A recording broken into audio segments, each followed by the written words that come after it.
Za 18. dan Ramazana, za 10 poslije iftara, pravila sam nam voćnu salatu. I to ne bilo kakvu, nego inspirisanu pakistanskom voćnom salatom. Znam da će se mnogi, ne svi, ali mnogi složiti sa mnom kada kažem da su voćni deserti ukusniji, raznovrsniji, a realno i zdraviji nego ni čokoladni. Da se ne lažemo, volim i ja da pojedem neki dobar čokoladni desert, ali voće i svi deserti sa voćem su moj number one.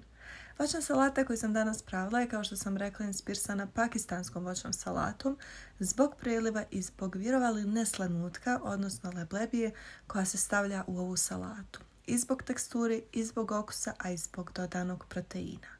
Prilog možete, a i ne morate staviti. Možete birati od šlaga, slatkog vrhnja ili jogurta, iako mislim da po originalnom receptu to baš i ne ide, ali možete kao ja da stavite i kuglu sladoleda.